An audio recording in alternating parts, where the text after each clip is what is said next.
So, so we're going to continue working with exponential equations, but we're going to also think a little bit about graphing and how what we just learned now can help us with our graphing. So let's take a look at this problem where I want to sketch a graph of f of x equals 4 minus 10 to the x and find both the x and y intercepts. Now, really, most of this is nothing new.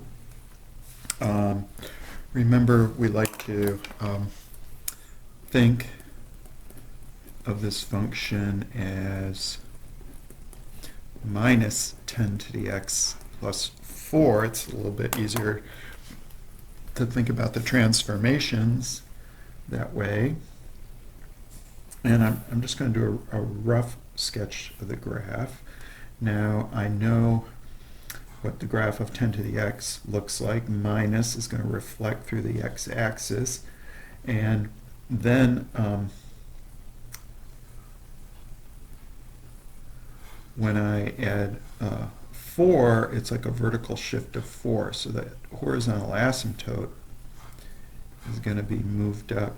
I'm going to say that's y equals 4 right here. So here's 4 on the y-axis.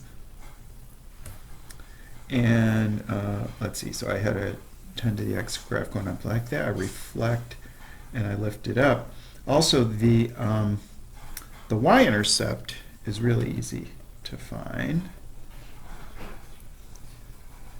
because we just plug in 0 for x, which is 4 minus 10 to the 0. 4 minus 1 is 3, so it's 0, 3. I think of that as 3, then my graph is going to come down like this. And I know it kind of turns a corner and starts plunging downward and crosses the x-axis at some point. So there's the y-intercept 0, 3. And now let's think about the x-intercept. What I want to do is set f of x equal to 0. And so I'm going to set negative 10 to the x plus 4 equal to 0. And to solve here now, this is an exponential equation if I want to solve for x. So we now know to solve here for x, we would want to isolate the exponential. So I think I'll leave 4 where it is, add 10 to the x to both sides, and take ln of both sides. Ln of 4 equals ln of 10 to the x. So ln 4 equals x times ln of 10. And to solve for x, we'll take ln of 4 over ln of 10.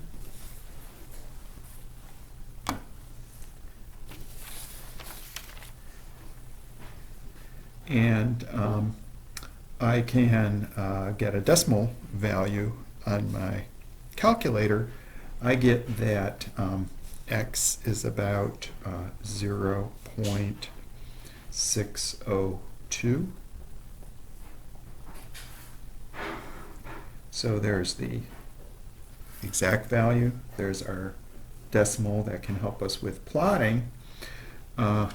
If we want to show off a little bit, we could say, oh, this point right here has coordinates ln of 4 over ln of 10, comma, 0. Now, of course, if I were really plotting that on a grid, I would use my decimal to get my point, and I either have to change the scale here on x, or that point would have to be much closer. In other words, I'm turning this curve much sharper if I'm at an x coordinate point that's so close to 0.6.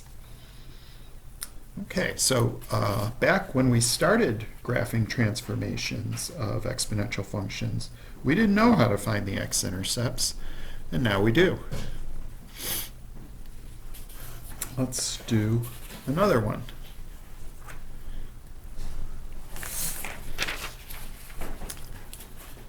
So number 2, let's sketch a graph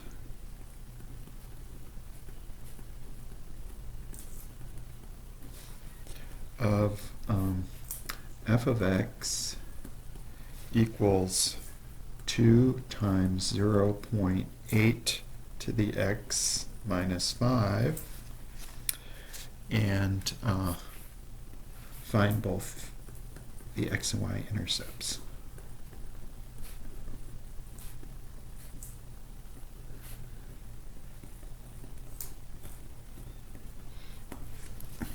So we should be able to draw a picture even without any new skills, even without knowing the intercept coordinates.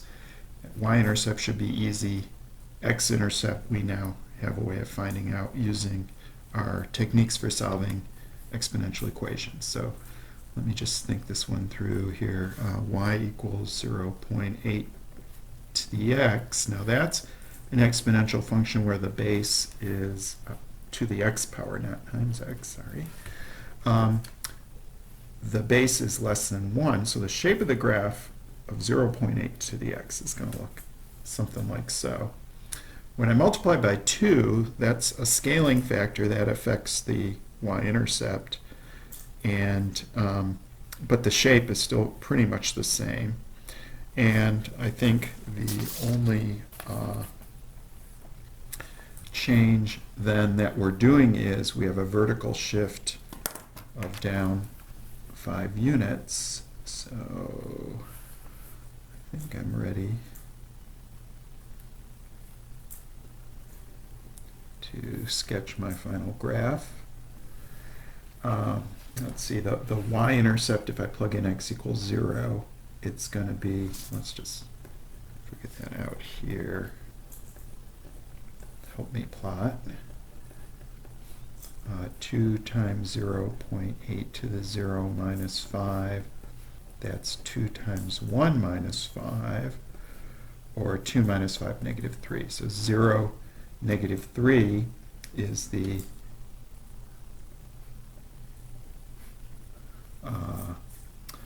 where the y-intercept's going to be, and my horizontal asymptote's going to end up at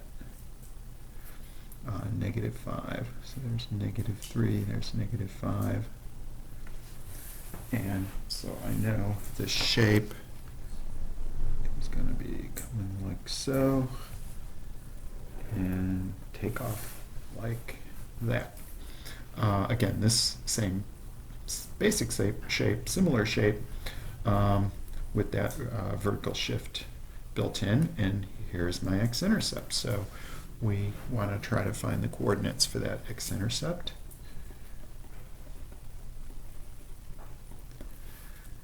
And so I'm going to set the function expression equal to 0. So 2 times 0.8 to the x minus 5 equals 0. And now I want to isolate the exponential first, so I'm going to add 5 to both sides, get 5 on the right. And don't take ln yet, I want to divide by 2. So if I divide both sides by 2, I'm going to have 0.8 to the x is 5 over 2. Now I have the exponential isolated. So now I'm going to take ln of both sides.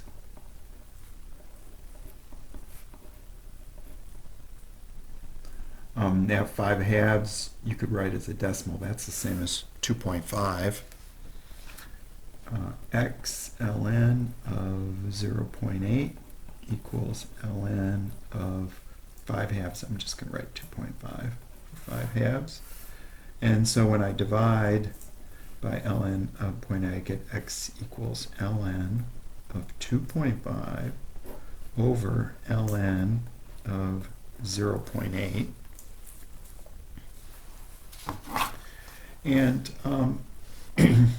here I'm going to write these decimals down. I'm going to observe something. 2.5 ln So I'm getting x is about 0.9163, rounded off, 0.8 ln. That's negative 0.2231 when I round off. So when I take, I'm going to write it up there so I can get back closer to my graph.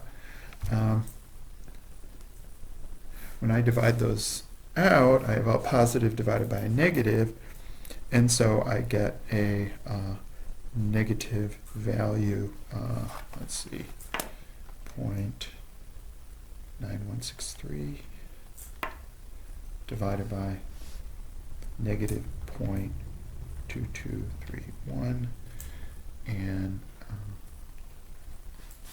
I think I'm getting about